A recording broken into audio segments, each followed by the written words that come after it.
Today on CityCast Nashville, Metro Council Budget and Finance Committee Chair Delicia Porterfield walks us through the details of her substitute budget, which builds off of the $3.8 billion spending plan that Mayor O'Connell proposed last month at the State of Metro address. After weeks of hearings and public input, Porterfield's substitute budget makes some key changes. We get into what those changes mean, how the process works, and what happens next. It's Monday, June 16th. I'm your host, Marie Cecile Anderson, and this is what Nashville's talking about.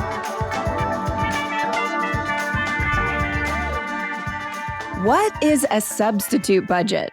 The way that our charter works is the mayor does a proposed budget for the council to consider, and the mayor meets with departments, goes through the process of determining what the departments need, and then a budget is proposed. That's filed every year by May 1st.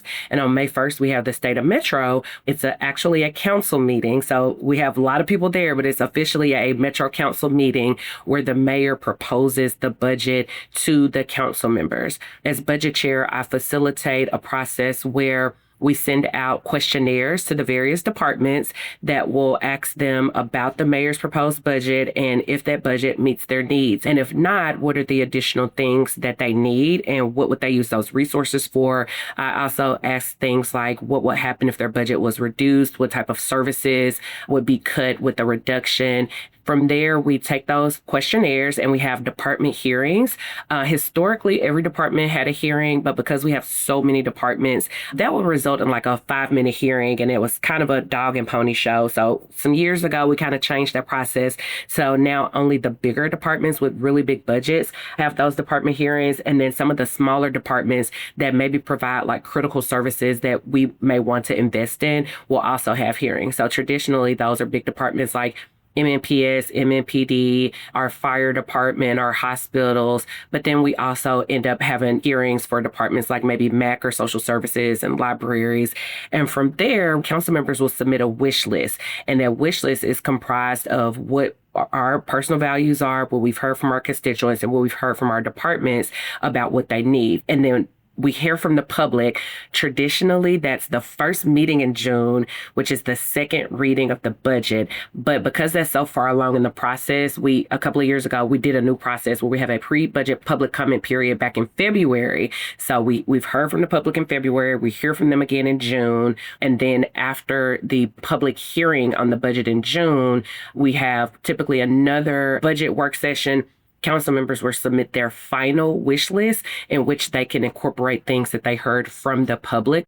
And then as the budget chair, I take all of those things into consideration and I craft a budget that meets the needs of the city, incorporating the things that I heard from the departments, what I've heard from council members, what's on their wish list, what my personal values are, and also what can get me 21 votes to pass. I'd use all of that information and I create a substitute budget that I then present to the council.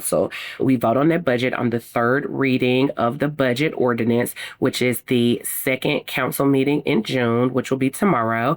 And the way that our process works is if my budget passes, the mayor's budget fails, and my budget is automatically the budget. If my budget fails, then the mayor's budget passes, and the mayor's budget will go into effect. Per our charter, we do have to have an approved budget by June 30th. And again, we'll be voting on that substitute budget tomorrow. Historically, the council has always approved their version of the budget. I believe there's only been one instance in recent history that the mayor's budget prevailed. Historically, the council takes pride in passing their own version of the budget because it does elevate some of the council priorities. So you've been busy. Extremely. So busy. 2 weeks ago, you mentioned Metro Council heard public feedback. Over 100 area residents showed up, made their voices heard. What did you hear Nashville residents asking for most? That is a great question. So I'm a little bit of a nerd. As is no secret, I used to be a teacher. So when I'm listening for that public comment during the budget, a couple of things. I always like to go to the back of the room so I can be the closest to the speaker so that I can look them in the eyes when they're talking so that they know that I'm listening to them and that I hear what it is that they're requesting. Unfortunately, we cannot honor every single request that we hear, but I do want people to know that I'm listening and I'm doing the best that I can to incorporate what it is that they're asking for.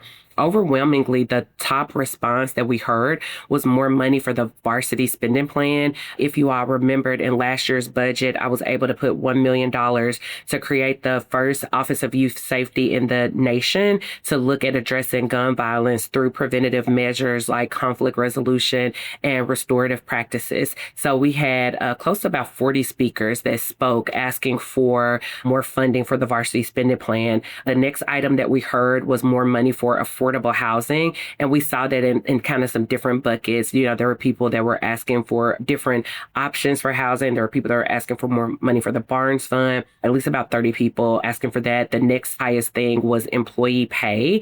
The civil service recommendation was with the new pay plan, an additional 2% across the board increase on top of the other changes from the pay plan that's being recommended.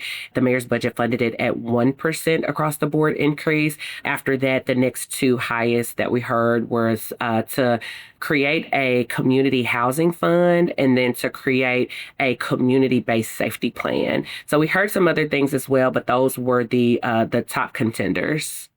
What was the most outrageous thing that someone from the public asked for? You know, I don't think that there was anything that was particularly outrageous in this particular budget. I feel like just about every single request were requests that I believe are things that are important, like food insecurity and teachers and Metro General Hospital. You know, everything that I heard, I think were very reasonable requests. All right, well, let's get into the changes you've proposed. So like you said, the headline here is $8.2 million to add what is essentially a 1% across the board raise to Metro employees, bringing their total raise to 2%. The Metro employees who appeared at the public hearing were very upset about their new pay plan. Why? So there were a few different things. So the increase is more than a 2% increase. So the new pay plan raises on average Metro's employees' pay from 7 to 9%. So there are a couple of different things that are happening with the pay plan. The first thing is that there was a study done by Mercer, which is the leader in the industry looking at employee pay. So there was a study done. They worked with HR to craft a new pay plan. So in the new pay plan, there are a few differences that we have. Right now, the steps are a total of 10 steps, and the steps have 3% increase between them. The new pay plan recommends 15 steps with a 2% increase between each step. So, anytime there's change, nothing's ever going to be perfect, so there are some concerns. Like one concern was about the cost of living adjustment. That's the language that we have traditionally used is a COLA. Sometimes that COLA is tied to or is loosely tied to something that's called CPI, which is the Consumer Price Index. So if you think about like the CPI is like inflation. So it's like the cost of eggs has gone up. How much is the inflation? And employees would like to see their pay increase by inflation. Delicia, I'm going to interrupt you real quick because I'm a little lost. Okay. I'd like to just back up to just the steps that you're talking about. Okay. Could you explain those? What are the steps? So steps is like when you have been on your job for a year and then on your anniversary, you go to the next step. So it's okay. Yeah. So it is your annual increase. It's almost like a review. Yes. It's a merit review that is based on how long you have been in the position. Gotcha. Okay. Then you have the across the board increase, which used to be called a COLA. So that is adjusting for, there are some people that believe it should be tied to inflation. There are other people that believe that it should be tied to how much are wages going up for the industry. So looking at what other entities are paying to do that similar job and what the industry will be paying going forward. So there were concerns because a lot of our employees wanted the metric to be used as the CPI, which is inflation. The recommendation from Mercer and HR was the ECI, which was the wages study. Both of those metrics are coming from the federal government. So these are not like, abstract metrics. Like these are database metrics. ECI has been a more stable metric, and ECI has traditionally been higher than CPI. So those that are in support of this plan are of the belief that ECI is not only better for the employees, it is the more stable number. There are times that the inflation has been zero or that inflation has gone under, and we're not going to cut people's wages, and we're not going to say that you don't get an increase because there was no inflation this year. So the ECI helps them get a more stable raise year over year.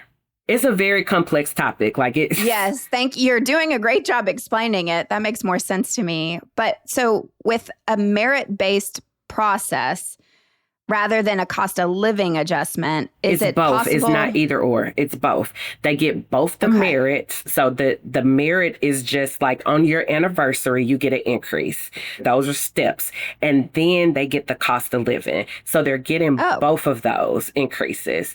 I'm sorry. I know it's a lot. No, this is good. I mean, I'm so impressed with you. But yes, okay, this makes sense. But I have to say, so last year, Consumer Affairs reported that a single adult needs to make around $74,000 to live comfortably in Nashville.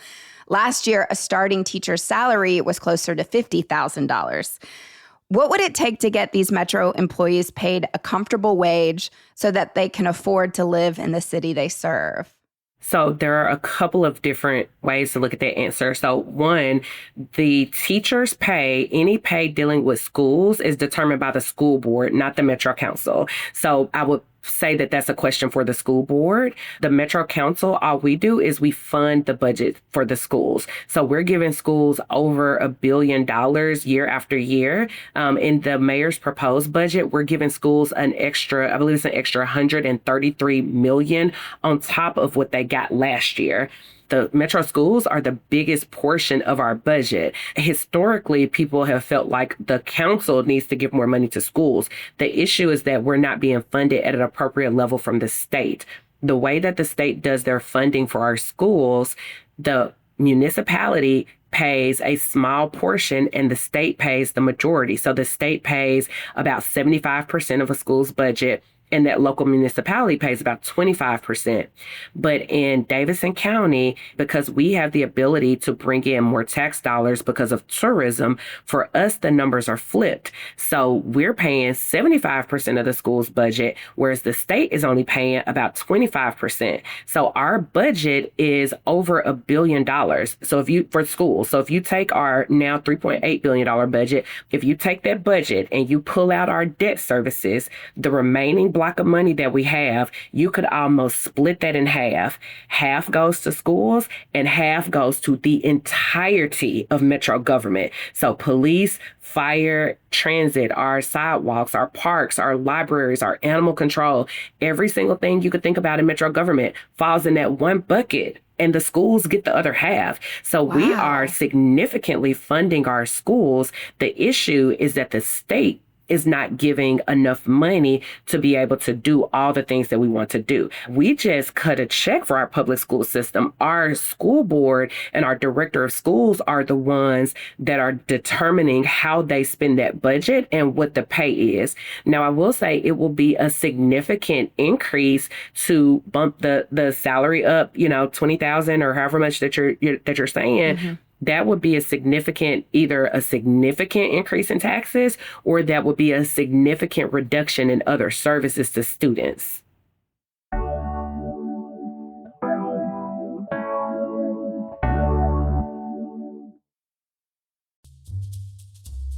The wait is over, Nashville. The zoo's newest adventure, Leopard Forest, opens this Friday. Explore 4 lush habitats filled with towering trees, winding vines, and natural beauty designed to make you feel like you've stepped into the heart of the wild. Encounter the critically endangered Amur leopard, the rarest big cat in the world. Say hello to the inquisitive DeBrazos monkeys. agile klipspringers, and playful colobus monkeys. And don't miss the return of the zoo's most iconic stars, the Maasai giraffes.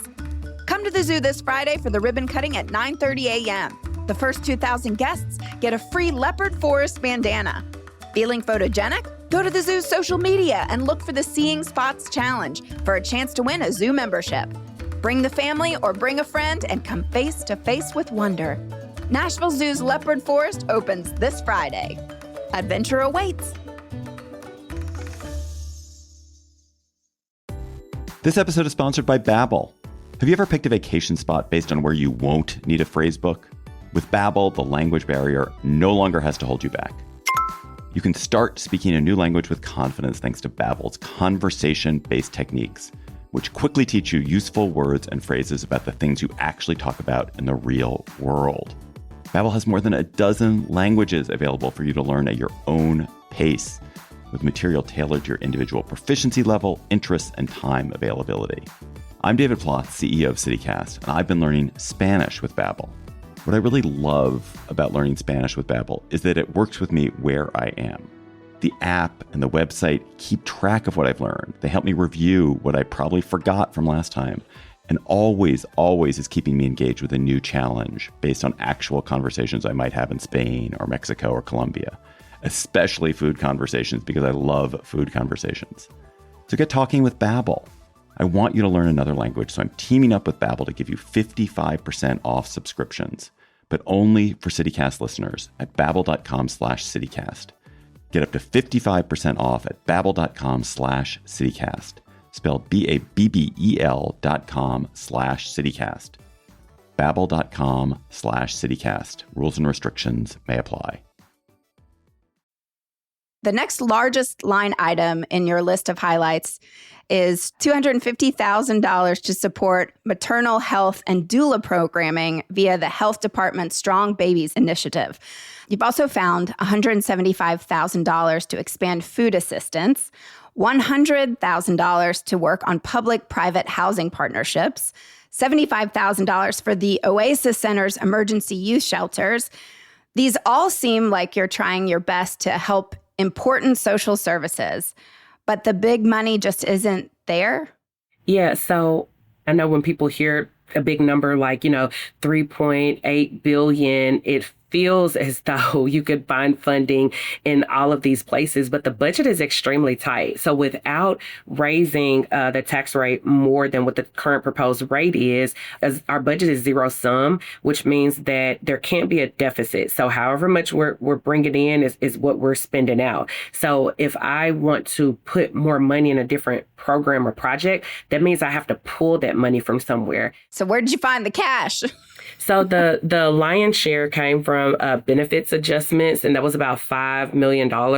So in essence, when we have a vacant position, there's the salary cost for the position, and then there are fringe benefits. So like how much does it cost to provide the benefits for that position? So looking at the number of vacancies that we anticipate having, as well as attrition from individuals who may be retiring throughout the year, we estimated that about $5 million of that money that we have dedicated to that could be used for this budget. We also have a property loss account, and that accounted for about $3 million. And then some contingency utility accounts. So those are the accounts where, there may be a certain amount that's allocated for utilities, think like your light bill and things of that nature. We were able to reduce that account by like $525,000. And then Dale has a economic incentive of $500,000 that over the last few years, they've not been taking that incentive, and we've been able to reallocate that for the city budget. All of those things put together was enough to give us the things that I have requested in our budget without taking away from our fund balance policy and without doing a reduction for city services or departments. Wow. All right, let's talk about the Metro Nashville Police Department. They're getting an additional $20 million in the mayor's proposed budget this year, but Police Chief John Drake was hoping for even more than that. Were you able to fund any of his requests? Just about every department has asked for additional funding in their budget. Almost every department asks for additional funding. It is very hard to fund any department's request at the ask because there are always more needs than there are revenue. So, based on the priorities that I heard from our constituents, from the council, not every department got additional funding. So I did not include any additional police funding in my budget. But I wanted to be clear that there are multiple departments that had requests for additional things that did not get funding.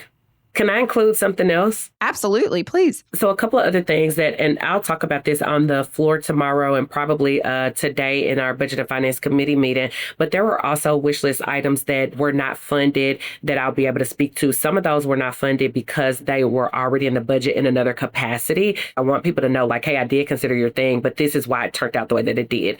But also there were things that I was able to negotiate with departments where the department was actually able to absorb the cost of the thing that we wanted to do. So I didn't have to actually do an increase, but I was able to still get that thing taken care of. So a couple of things that we heard from the community.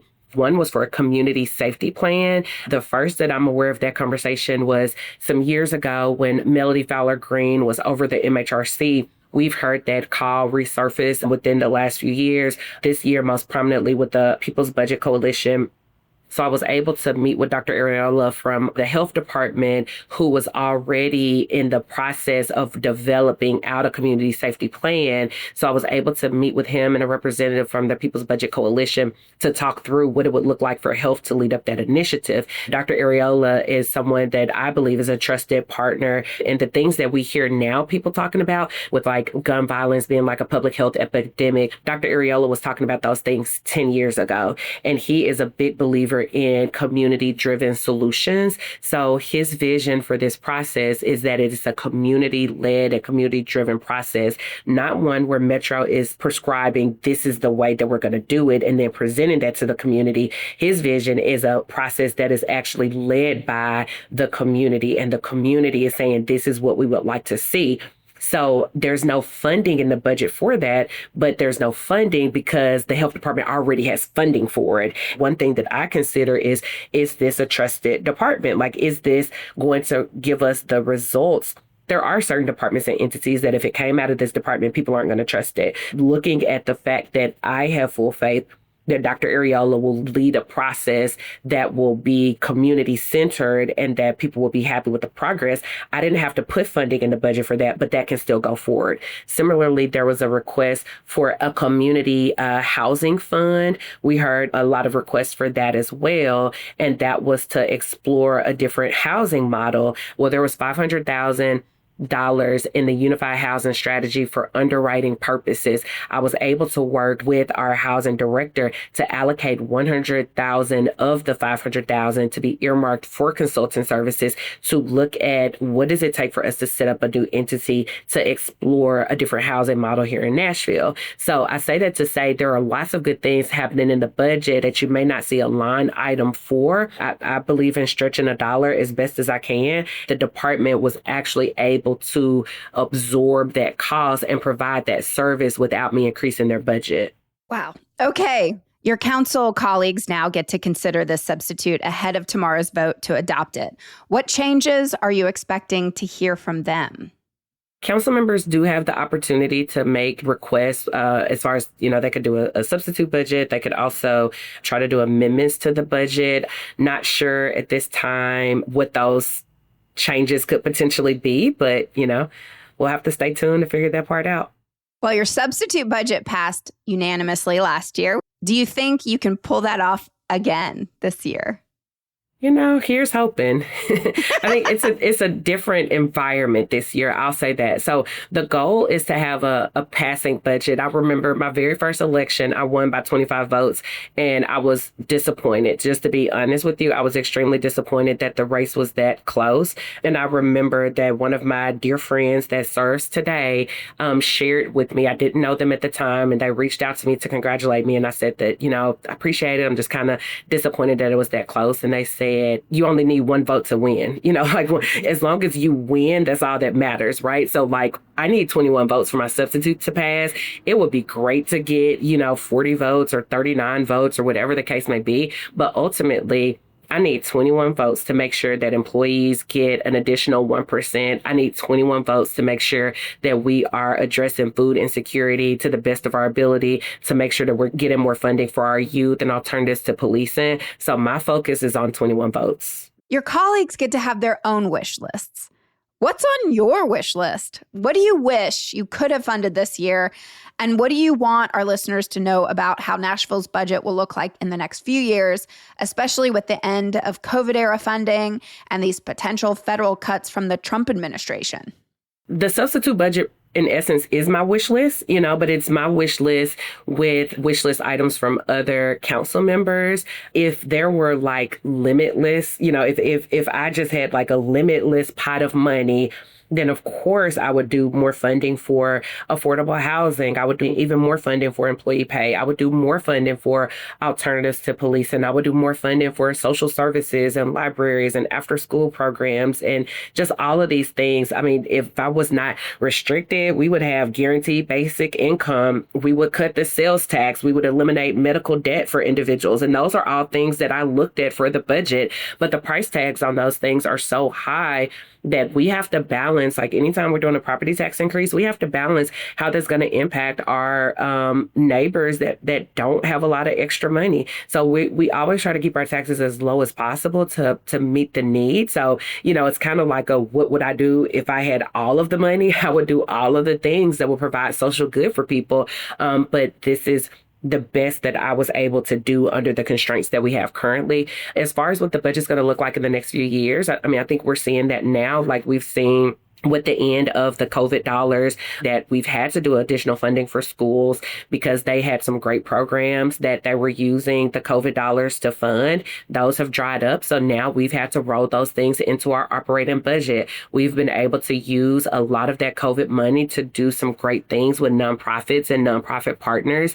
I make sure to say this every chance that I get. Metro is not a funder. Nonprofits reach out to funders. They work with funders. They fundraise. We are not a funder. So there are times when we will put money in our budget to help nonprofits because they are supporting our constituents and maybe doing a job or a service that Metro would or could or should be doing for its constituents, but maybe they have a better capacity to do it at a lower price than we can. So we do support those nonprofits in that way, but we are not the primary funder. So, a portion of our COVID dollars did go to some of those nonprofits to help support some of their work. But with the loss of those COVID dollars, nonprofit funding could also look very differently in the next couple of years. I don't see a universe where it's completely eliminated because that is something that's important to us. And we want to continue to invest in the good work of entities that are doing things on the behalf of the constituents that we can't do.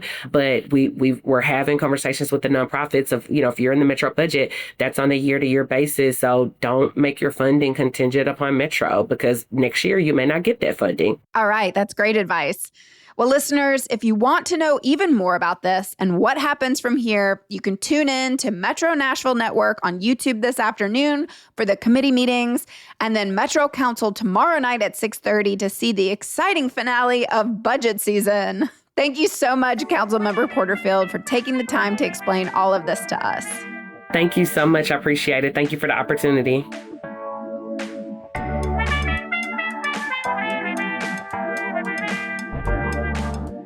That's all for today here on CityCast Nashville. If you enjoyed the show, why not tell your friends? Rate the show, leave us a review, and subscribe to our Hey Nashville newsletter.